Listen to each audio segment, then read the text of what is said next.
Good morning.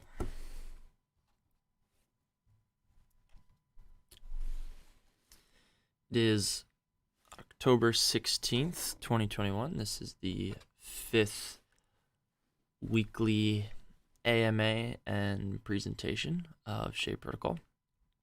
We've hit some very exciting milestones. We have 10K followers on Twitter in under 36 days organically. Telegram room is almost to 5,000 people, which is some of the craziest growth I've seen, at least in the cosmos, for sure. Over here in Minnesota, it's 44 degrees. Winter's coming just a little bit too quick for my liking, but we'll take it for what it's worth. Good morning, Austin. Good to see you in the chat. Today, we're going to be taking the time to talk about Silk and Shade branding. Branding is super underrated in the blockchain world, in my opinion. The best example of that is Crypto.com. That simple name, Crypto.com, has pushed them to great success. The simplicity of the name, simplicity of the logo, simplicity of the messaging. And in a similar sense, stablecoins, I think there's a lot to be wanted. We're going to be comparing to 12 plus logos today, Silk, kind of how it shapes up, what it's trying to accomplish, and hopefully by the end of the day, you'll be able to connect the dots between the vision for Silk and Shade Protocol and its visual identity, because a lot of time went into thinking about this, and I think when you understand the goals of a project and a product and a community implicitly through visual branding, that's an unbelievably powerful force. So I think it's worth slowing down to kind of show insight surrounding what that looks like. So I'm gonna go ahead and share my screen. Mohammed, good to see you. Good morning, everyone. Gonna display capture here. So Silk and Shade, the brand. Let's start by comparing Silk to all the other stablecoins that are currently in circulation. The majority of stablecoins out there traditionally have hard edges. So I chose rounded logos, but it's extremely common to have a diamond pattern on all these things with hard edges. I kind of want to start with Tether. I actually think Tether is one of the most unique logos there are. You have the T and you have a circle right at the center.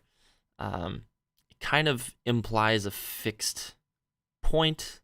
T has sharp edges. It doesn't necessarily, I think having a letter be part of your logo, I'm not the hugest fan of it. I'm not sure what it implies, to be honest, with Tether, but it has far more liquidity than anything else out there, so we'll give them that. The Binance logo below it for their stablecoin is just that.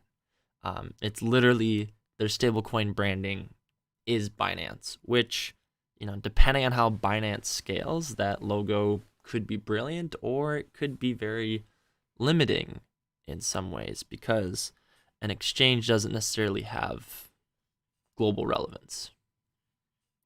We have Terra Luna to the right of it, which is the only one of the few stablecoins that has directly tied their branding to sovereign currency. So having the US flag there, it's a very bold representation, and it seems to work pretty well. The thing is, not everyone has the same, how shall I say this, positive brand reinforcement surrounding like a flag like that, right? Like if you're from the US, it's great.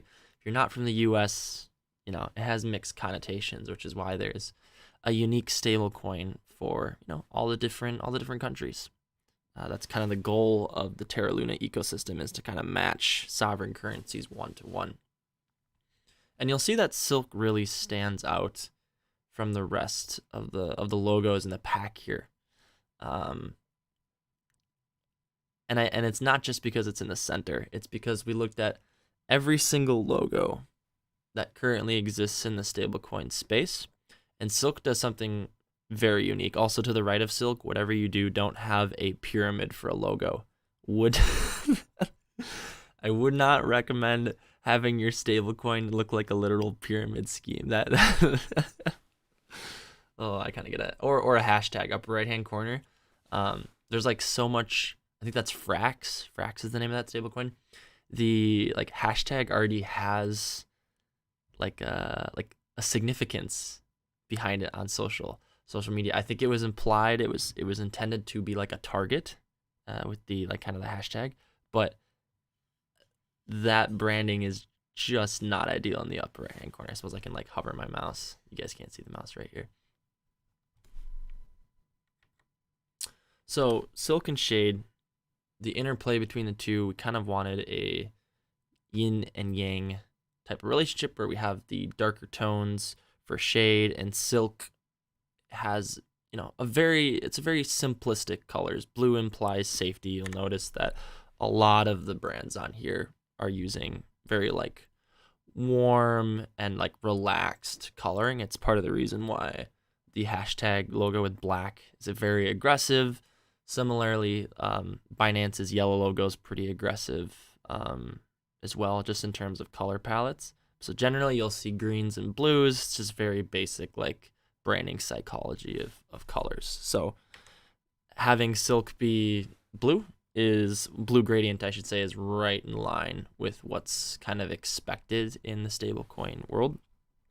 But let's specifically talk about Silk. And actually, I'm going to pull up one over thing. Yeah, let's talk about Silk. Silk as a name has global significance. Silk's been around since 4000 BC. It has traversed darn near every part of the world, especially during the early Renaissance stage, kind of when we've seen an explosion of growth on like a historical level with trade. Silk was at the forefront of it. So as a name, Silk is something that has significance globally. It has the loose shout out to the Silk Road. You'll see that the S shape in the middle looks like a river or a road. It's connecting 2 points on the logo from A to B. I think that's probably one of the most interesting part is it's representative of a transaction, and it's also representative of a path between those two entities. The road is also fixed to the edge of the logo, which it's one of the most difficult parts of having Silk be the name, because Silk is something that flows. It's fluid, but stablecoins are also supposed to be something that are firmly fixed at a target. And so the way Silk accomplishes this sense of stability is how it's anchored to two sides, to the two edges of the logo, while simultaneously having this flow in the middle of it. You'll also notice that the flow in the middle is resembling an S shape, which is, resembles Silk, the first letter of the name. You can also say that the S in the middle also loosely resembles the dollar, which has the most global significance right now in terms of branding. And I think the idea of like having Silk be something that's supposed to be fluid and fixed was probably the most interesting paradox of branding that had to be dealt with.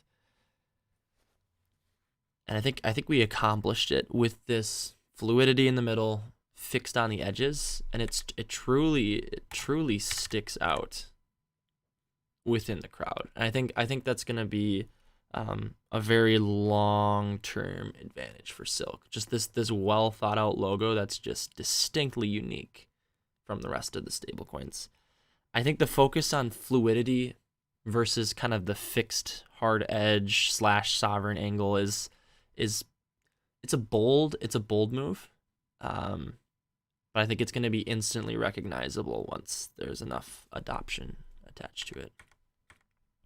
So this is kind of the rundown the summary of what's accomplished by this specific branding, I think within the name too, silk, there is that loose shout out to the Silk Road and the privacy aspect of, how shall we say this, predecessor networks, predecessor movements, but still being detached enough by simply being silk. Silk is just the valuable asset. It's this premium object of status, and we're able to kind of divorce the prior history of the Silk Road while also remaining perfectly relevant to it.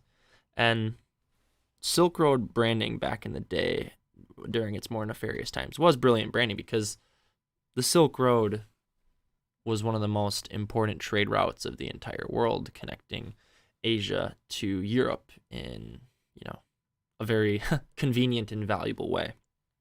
And so I think silk as a name is going to gain traction extremely well hopefully in Asia, hopefully in Europe, hopefully in Africa. Ironically, silk within a historical context probably means the least to North America and South America. So you could argue this branding has more relevance for the Eastern Hemisphere versus the Western Hemisphere.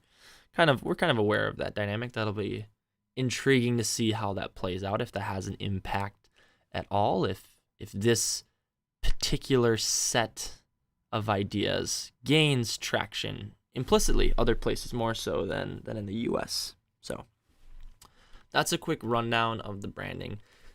Generally speaking, I could keep ranting on and on about this, but at the end of the day, this is the best summary, and hopefully this brings a light to the thought process behind silk.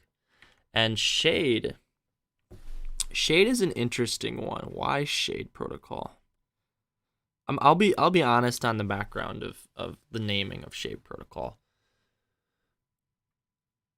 The original inspiration was synthetics in so many different ways. Essentially, synthetics are a mirror of a real world value, and silk in its own right is a synthetic. It happens to be a synthetic asset that's targeting a basket. And so for shade protocol, the idea is that you have a source of light, and when it hits an object, aka the target peg in the real world, it then casts a shadow on the secondary market. That's the logic behind it. I think mirror is probably the most brilliant on-point branding for synthetics. I give huge props to their naming. I'm not sure I'm the biggest fan of their logo, but their naming is brilliant. So I think shade is kind of a privacy-preserving shout-out to the mirror paradigm of synthetic assets. Of course, shade is something you can picture that transparency and totally public blockchains are the light, and you want to get in the shade, right? There's kind of the light and dark paradigm of shade protocol. It could also elicit a sense of hot and cold, kind of getting relief from the heat, getting relief from the total transparency of the Ethereums and the Bitcoins of the world. And the beautiful part about decentralized communities is that names begin to take on their own significance because communities assign them significance. We've already seen a little micro community emerging within Shade Protocol called the Shade Spartans. Totally organic, not pre-planned. We'll see where these types of little micro movements go. We've seen with Silk, we've seen people spin up names like Silkworm. And it's just really cool to see how individuals interpret the branding, the logo, the naming, and how they are able to kind of latch on to it and run with it and build it into something new and unexpected. We would have never expected a micro movement called Shade Spartans. That was never on the docket. That was never planned for. That's just organic. Ironically, you could say that the Spartans of ancient time. Did they have a loose connection to the Silk Road within a different historical context? Absolutely. Totally unplanned for, and yet loosely correlated. And I think that's kind of like the coolest thing to see emerge. Anyways, that's the presentation, guys. I wanted to keep it simpler and shorter today. Hopefully you walk away feeling confident about where silk stands within the crowd, even just like based off of this little infographic right here. I think silk is super ready to hop on CoinGecko, CoinMarketCap, and stick out from the crowd. So that's what we have there, guys. I'll be taking any Q&A the next 5 minutes here. Just give me a moment to pull up the YouTube chat.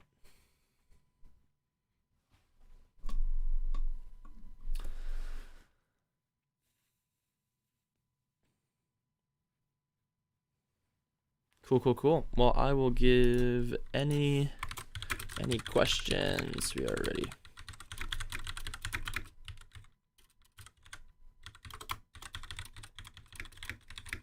Currently no questions in the chat, but we'll give it like 30 seconds to a minute.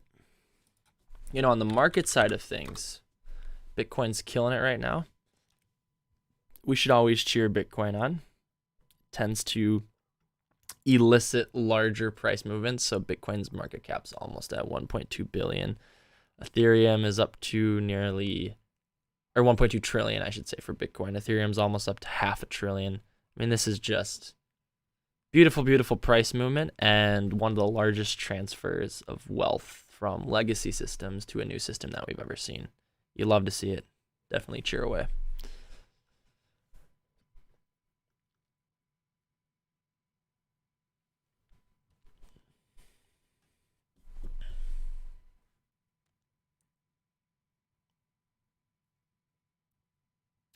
I'm gonna check Telegram for any questions, and if not, then we'll just wrap right on up. Next week, we'll be aiming to have on at least one of the core devs or core contributors on the business development and marketing side. Would love to have a panel hosted on here as well about privacy. Chris, that's a fantastic question. That is an amazing question. So Chris asks, do you have some ideas for icons for synthetics and their stabilizers? Example is synthetic Tesla versus stabilizer Tesla. So this part of the branding is currently not developed yet. So being totally transparent, we have not worked on that yet. The current branding work is on the DAO known as Synthesis. So there should be a logo and a color palette and brand book emerging specifically for the DAO, just because it plays such a significant role. But concerning synthetics and stabilizers, that is still a work in progress. So we'll keep the community in the know on that. We'll be looking for feedback as we develop it. And great question, Chris.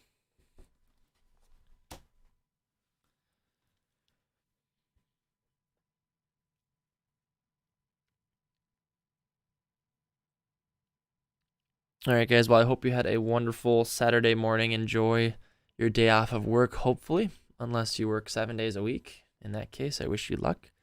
And I will see you guys next time. Have a good one.